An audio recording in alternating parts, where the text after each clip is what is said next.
आखिरकार supreme court ने daily wages कर्मचारियों के हक में फैसला सुना ही दिया। सरकार को भी कर्मचारियों के आगे आखिर झुकना ही पड़ा। क्या है पूरा मामला, चलिए एक बार हम उसे भी देखते हैं। Uttar Pradesh higher education service commission ने 1989 से 1992 के बीच कुछ लोगों को डेली वेज के हिसाब से नौकरी पर रखा हुआ था। ये लोग 30 साल से ज्यादा लगातार काम करते रहे, लेकिन उन्हें कभी परमानेंट नौकरी का स्टेटस मिला ही नहीं। सर्विस कमीशन इनसे लगातार हर बार बोलता रहा, पोस्ट सैंक्शन नहीं है, तो कभी बजट का प्रॉब्लम है, इसलिए इन कर्मचारियों को कभी रेगुलर किया ही नहीं गया। जब सर्विस कमीशन ने इन एम्प्लॉय की बात नहीं सुनी, तो ये एम्प्लॉय थक हार कर कोर्ट पहुंचे और कोर्ट में इन्होंने कहा कि हम इतने सालों से परमानेंट काम कर रहे हैं, तो हमें रेगुलर क्यों नहीं किया जाए। इलाहाबाद हाई कोर्ट में पहले इनका केस खारिज कर दिया गया, फिर इन्होंने सुप्रीम कोर्ट में जाकर अपील की। 19 अगस्त 2025 को सुप्रीम कोर्ट ने इन सभी बातों को ध्यान में रखते हुए आखिरकार फैसला सुना ही दिया।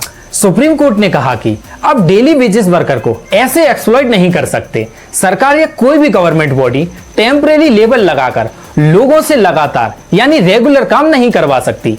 अगर काम परमानेंट है और रिक्योरिंग है, तो उसके लिए आपको परमानेंट पोस्ट बनानी ही होगी। फाइनेंशियल प्रॉब्लम एक्सक्यूज नहीं है, बजट नहीं है या पोस्ट सैंक्शन नहीं है, ये सब बहाने कबूल नहीं किए जा सकते।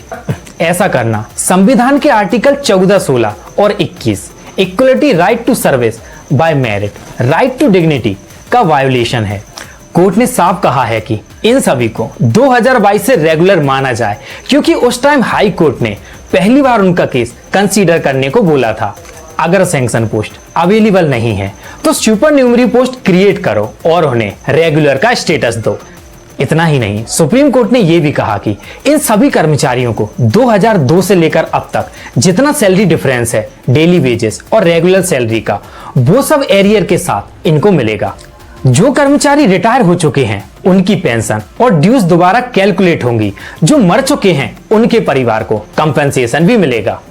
सुप्रीम कोर्ट ने यूपी सरकार को ऑर्डर दिया है कि 4 महीने के अंदर ये सब इंप्लीमेंट करके एफिडेविट फाइल करना होगा। अगर आपको अब भी कोई कंफ्यूजन है, तो मैं आपको एक सिंपल वे में सभी चीजें एक्सप्लेन करके बताता हूं। सोच लीजिए, आपको एक स्कूल में टेम्परेरी टीचर बोलकर रखा गया है और आप वहां पर 30 साल तक पढ़ाते रहे। स्कूल बोलता रहा, हमारे पास बजट नहीं है, परमानेंट पोस्ट नहीं है, बस डेली वेजेस के हिसाब से सैलरी लो।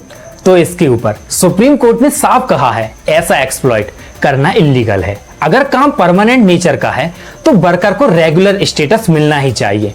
बजट या सैंक्शन पोस्ट का एक्सक्यूज नहीं चलेगा।